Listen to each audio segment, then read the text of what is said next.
Hello friends, welcome to આપનું રસોડું। આજે અમે તમારા માટે ખૂબ જ ઓછા ખર્ચે તૈયાર થઈ જાય એવી ફરાળી બાસુંદીની રીત લઈને આવ્યા છીએ।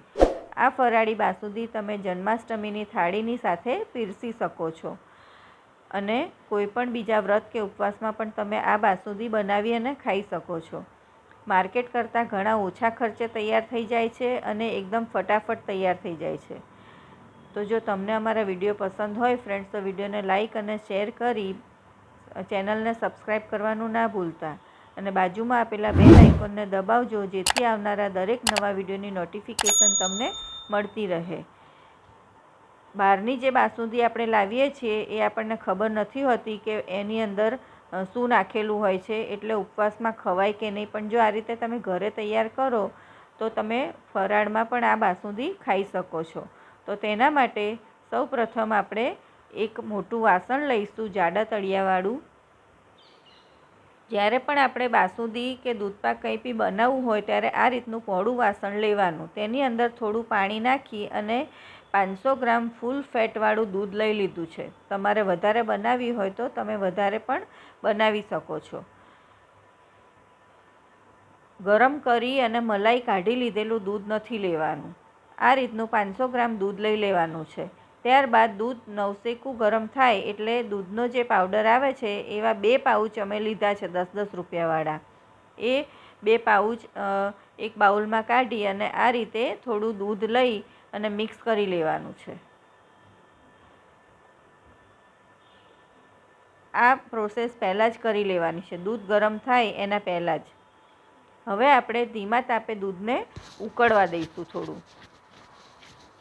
જનરલી બાસુંદી બનાવવા માટે દૂધને ઘણું બધું ઉકાળવાનું હોય છે અને અડધો અડધ દૂધ બળી જાય ત્યાં સુધી આપણે તેને હલાવતું રહેવું પડે છે અને બહુ લાંબી પ્રોસેસ હોય છે। પણ જો તમે આ રીતે બાસુંદી બનાવશો તો ફક્ત 10 જ મિનિટમાં બાસુંદી તૈયાર થઈ જશે અને એકદમ ટેસ્ટી તૈયાર થાય છે અને ઓછા ખર્ચે અને 500 ગ્રામ દૂધમાંથી જ તમે 3 થી 4 વાટકી બાસુંદી તૈયાર કરી શકશો।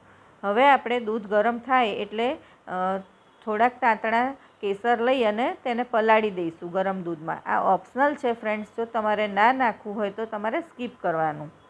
પણ કેસર બાસુંદીનો કલર સરસ આવે છે એટલે થોડું કેસર ઉમેર્યું છે અમે। દૂધ ગરમ થઈ ગયું છે તો હવે આપણે તેની અંદર સ્વાદ અનુસાર ખાંડ નાખીશું। અહીં અમે 5 ચમચી ખાંડ લીધી છે 500 ગ્રામ દૂધની સામે। જો તમે વધારે ગળ્યું ખાતા હોય તો તમે 6 થી 6 ચમચી ખાંડ પણ લઈ શકો છો અને ઓછું ગળ્યું ખાતા હોય તો ઓછી ખાંડ પણ તમે લઈ શકો છો। ખાંડ ઓગળી જાય એટલે જે આપણે મિલ્ક પાવડર મિક્સ કરી અને દૂધ રાખ્યું હતું તે આની અંદર ઉમેરી દઈશું અને આ રીતે સતત ચમચો હલાવતા રહેવાનું ચમચાથી, એટલે નીચે ચોંટે નહીં તળિયે। અને જો આ રીતનું પહોળું વાસણ લઈશું તો ફટાફટ બની જાય છે અને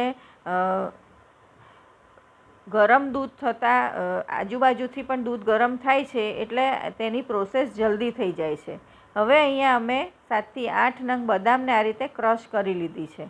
તમે બદામ પલાળીને પછી પણ ક્રશ કરી શકો છો અને જો તમારે ઉતાવળ હોય તો આ રીતે એમનેમ પણ તમે મિક્સરમાં ક્રશ કરી અને નાખી શકો છો। આવી રીતે ક્રશ કરેલી બદામ નાખવાથી દૂધ ફટાફટ જાડું થઈ જાય છે અને એકદમ ટેસ્ટી લાગે છે। હવે આપણે આને ધીમા ગેસે થોડું ઉકળવા દઈશું। 5 થી 6 મિનિટ થઈ છે આટલું દૂધ ઉકળતા અને હજુ બીજી 5 થી 7 મિનિટ માટે આપણે દૂધને ઉકાળીશું। તમે જોઈ શકો છો ફરીથી 5 મિનિટ જેવો સમય થયો છે અને દૂધ એકદમ ઉકળી ગયું છે આપણું। તો હવે જે આપણે કેસરવાળું દૂધ રાખ્યું હતું તૈયાર કરીને એ પણ ઉમેરી દઈશું આમાં।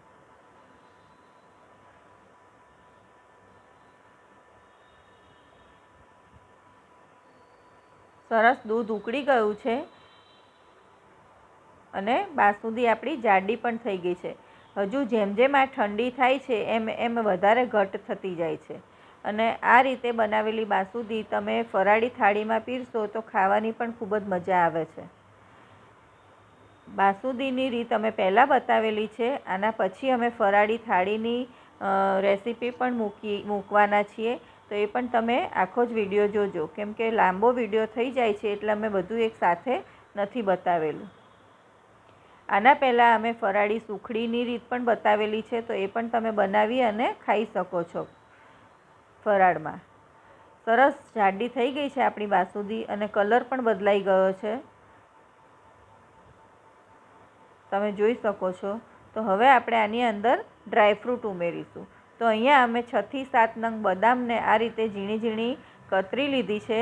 6 થી 7 નંગ પિસ્તા અને 2 થી 3 ઇલાયચીને આ રીતે ક્રશ કરી લીધી છે ખાંડની દસ્તામાં. એ પણ આપણે આમાં ઉમેરી દઈશું.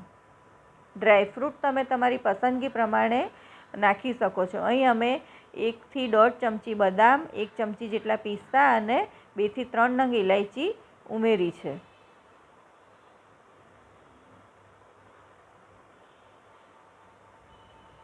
અને બાસુંદી આપણે તમે જોઈ શકો છો પહેલાં કરતાં ઘણી જ ઘટ થઈ ગઈ છે અને એનું ઉપર જે લેવલ હતું તેના કરતાં ઓછું થઈ ગયું છે દૂધનું લેવલ પણ. તો તૈયાર થઈ ગઈ છે આપણી આ બાસુંદી. હવે 1 કે 2 ઉભરા આવે એટલે આપણે ગેસ બંધ કરી દઈશું.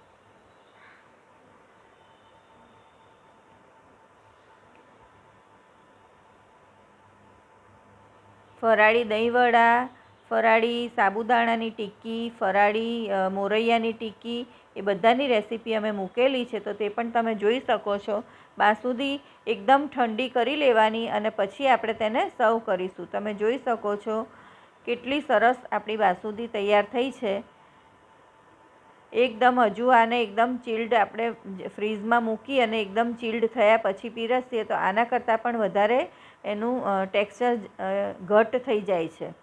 તો તમને અમારી આ ફરાળી બાસુંદીની રીત કેવી લાગી તે અમને કમેન્ટ કરીને જણાવજો ફ્રેન્ડ્સ. અને જો તમે ક્યારેય ના બનાવી હોય તો એકવાર ચોક્કસથી ટ્રાય કરજો. બીજી આવી નવી નવી હેલ્ધી અને ટેસ્ટી રેસીપી સાથે ફરી મળીશું. બાય.